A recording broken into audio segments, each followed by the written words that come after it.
number 4 سورۃ النساء آیت نمبر 116 تفسیر ان اللہ بلا شک و شبہ اللہ لا یغفر اس بات کو معاف نہیں کرتے کہ ان یشرک بہی کہ اس کے ساتھ شریک ٹھہرائیے اس کو خدا معاف نہیں کرتا ویغفر اور اللہ اس کو بخش دیتا ہے معاف کرتا ہے ما جو چیز جو گناہ دونا نیچے ہے ذالکا اس سے شرک سے کم جو گناہ ہے اللہ ایک تو اس کو بخش دیتا ہے دوسرے کس کو بخشتا ہے لمن یشاء جس کو وہ چاہتا ہے جس کے لیے نہیں چاہتا نہیں بخشتا ایک آدمی نے شرک بھی کیا ہے چوری بھی کیا ہے اور ڈاکہ بھی ڈالا ہے اور لوگوں کو ستایا قتل بھی کیا ہے اللہ اس کے شرک کے علاوہ گناہوں کو معاف کر دے چاہے تو کر دے چاہے تو نہ کرے اور شرک وہ موت سے پہلے اگر ایمان قبول کر لے گا تو اس کے باقی گناہ بھی معاف ہو جائیں گے اور اگر شرک پہ مر گیا تو پھر اللہ کے ہاں بڑی شدید پکڑ ہے دون ذالک یعنی اس سے نیچے کے جو گناہ ہے نا شرک سے کم سب معاف ہو جاتے ہیں خدا اگر چاہے ومن یشرک باللہ اور جس نے اللہ کے ساتھ شرک کیا ہوا کیا فقد ضل ضلالا بعیدا وہ دور پڑا ضلہ بھول گیا ہٹ گیا صحیح راہ سے ضلالا بعیدا بہت دور جا پڑا سیدھی راہ سے ایک آدمی جو شرک کرتا ہے اور ایک اللہ کی توحید پہ قائم ہے دونوں کی مثال ایسے سمجھ لیجئے کہ جانا ہے ایک پوائنٹ متعین ہے کہ یہ جگہ مثلا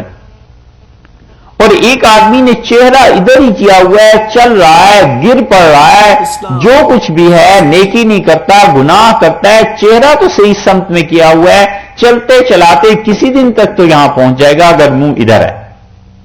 اور اگر اس نے چہرہ اس سائڈ پہ کیا ہوا ہے جانا اسے رائٹ پہ تھا اور چل رہا ہے وہ لیفٹ کو تو نہیں پہنچ سکتا قیامت تک بھی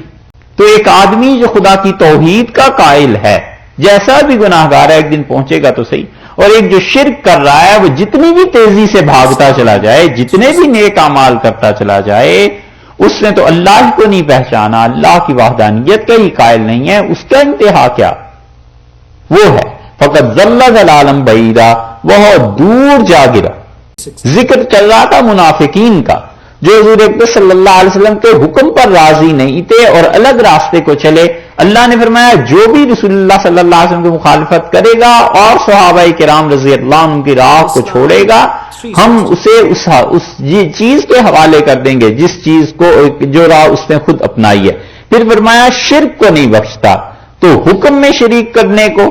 یعنی سوائے اللہ کے دین کے کسی اور دین کو پسند کر لے اس پر چلے تو دیکھو یہ بھی ایک شرک ہے اللہ کے دین کو پسند کرنے کے علاوہ کسی اور دین کو پسند کر لیتا ہے اس پہ چلتا ہے اسی لیے آگے چل کے آ رہا ہے کہ یہ شرک کی قسمیں کیا کیا ہیں اس لیے فرمایا جو اسلام ہے اس پر چلنا ہے اور اسلام کے سوا سب شرک ہے اگرچہ پوجنے میں شرک نہ کرے مگر دین کسی اور کا اپنا لیا یہ جو صلح کل کا مسلک ہے نا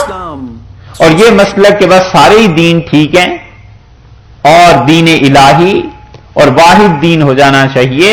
یہ سارے کا سارا اس کا رد ہے اللہ نے بتایا ہے شرک نہیں کرنا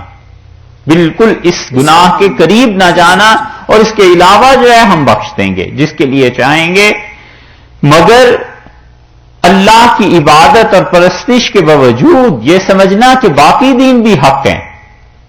یہ خدا کے دین میں شرک ہے منع کیا ہے اس بات کو کہ بالکل نہیں باقی ادیان باطل ہیں لِيُظْهِرَهُ عَلَى الدِّينِ كُلِّهِ اللہ نے یہ دین اس لیے رکھا ہے حق کا کہ باقی ادیان باطلہ پر غالب آئے باقی غلط دینوں پر یہ غالب آئے